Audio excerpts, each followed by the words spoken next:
Hi, everyone. My name is Dory Bless. You know that already. And by the way, Bless is my real name. It's my given birth name. I didn't change it 19 years ago when I got married.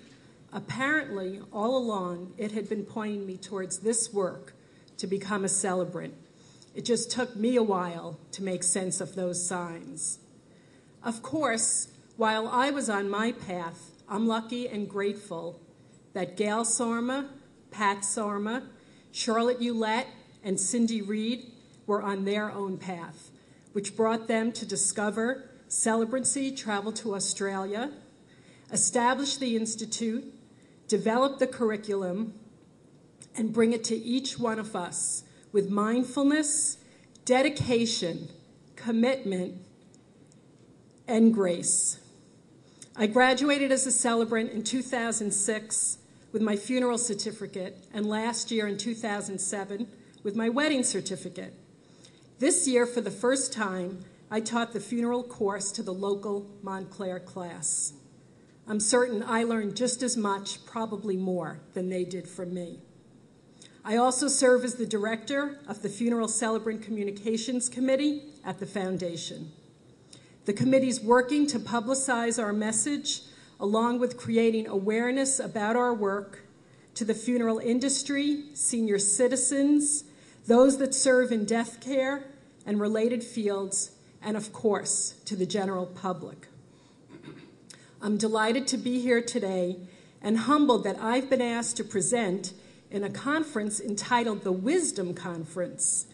I say this respectfully because the one thing which age, experience, and being a lifelong seeker has taught me is that each of us is wise, already and always.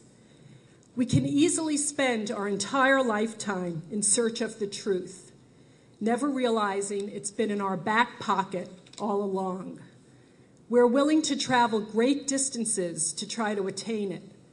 Seldom do we look for it right where it's always been, in our true nature, our inner core. Often I find that I need to remind myself to get out of my own way.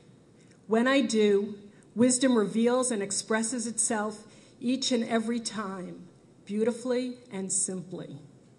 Marilyn Vos Savant, a columnist and author, said, "To acquire knowledge, one must study, but to acquire wisdom, one must observe."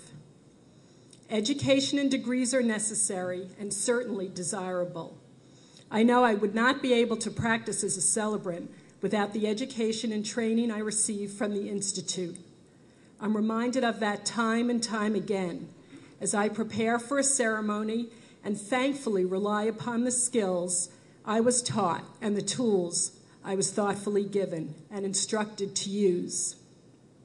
I'm very proud of the degree I earned at the Foundation, of my celebrant colleagues, and now all of you, and the certificates you have so deservedly earned and will be awarded tomorrow.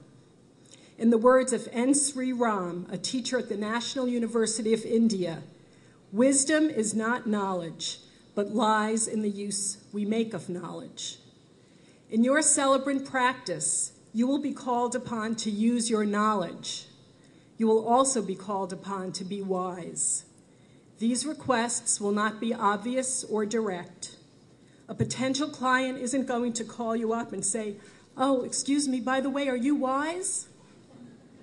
They'll ask you how many weddings you've done, or how much you charge, or if you're available to officiate at a scattering ceremony the next day, or if you're lucky, or at least I would consider this lucky, they might ask you if you've ever performed a wedding where a Labrador Retriever was the best man or the best dog.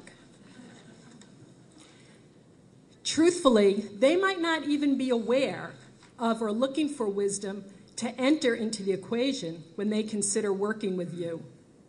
But they'll know right away if you're committed to reflecting their truth, and they'll fathom from a place deep inside if wisdom is present and guiding you, right along with them through this significant and joyful process of creating their ceremony, and as a result, deeply acknowledging their rite of passage.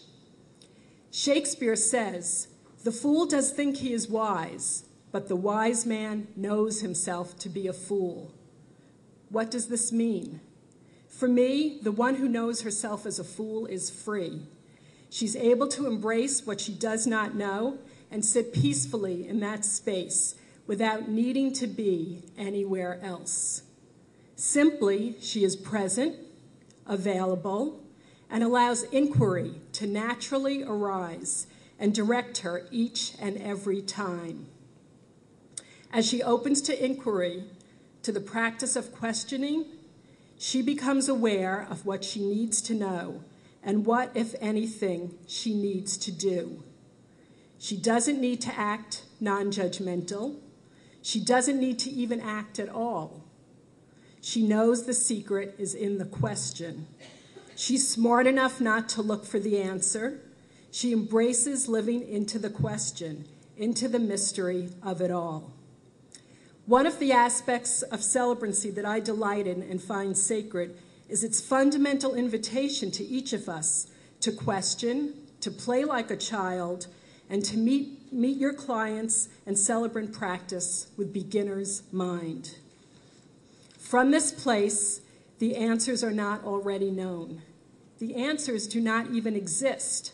All that matters are the questions. Questions ask one thing of us.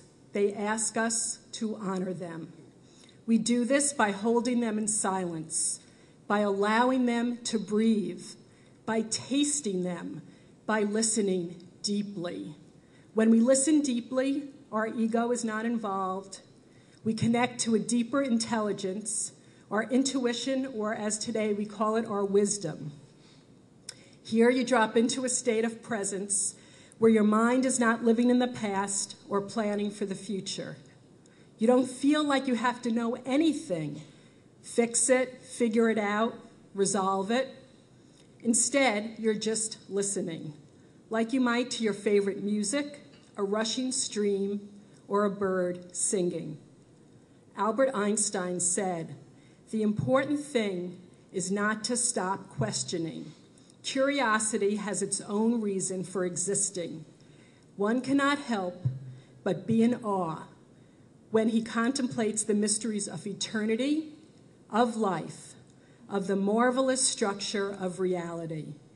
It is enough if one tries merely to comprehend a little of this mystery every day. Never lose a holy curiosity." In the spirit of Albert Einstein, and because we're all celebrants, we're going to get up and form a human question mark. We're actually going to become a holy curiosity. So the first couple of rows, or whoever's game, we're just going to form a question mark here.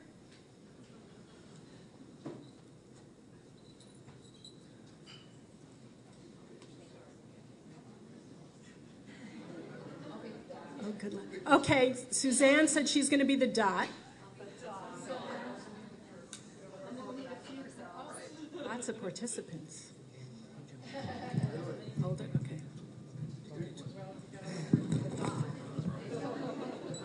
Jack, I'm going to give you a job of ringing the bell.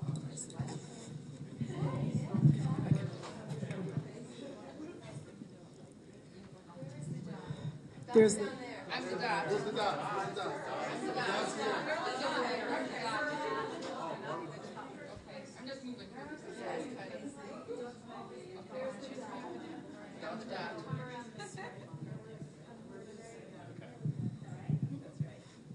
All right, this is one good-looking question mark. Okay, Jack is going to ring the Tibetan bells 3 times, and they're not Tibetan, they're glass, but they're playing the role of Tibetan bells today.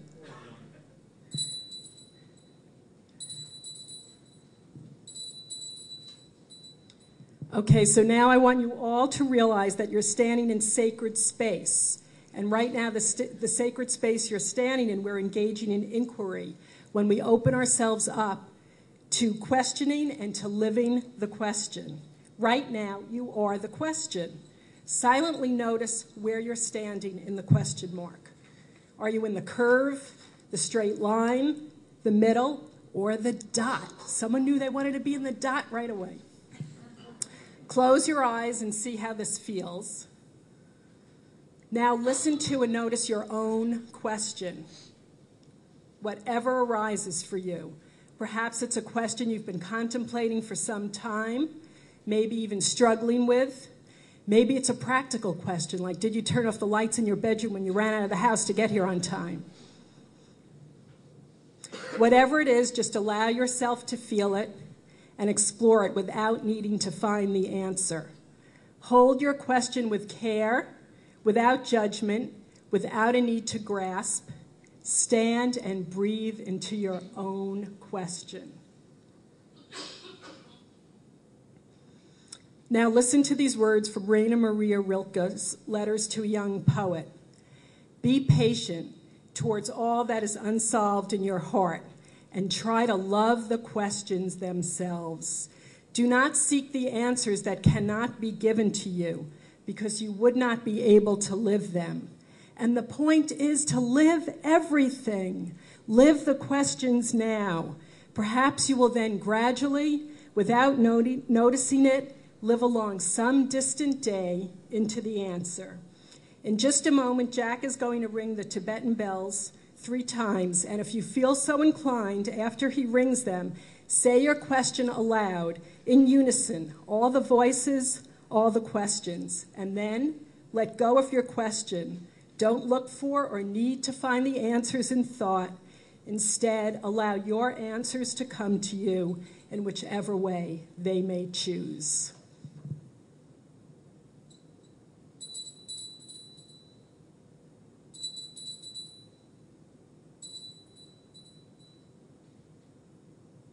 Thank you.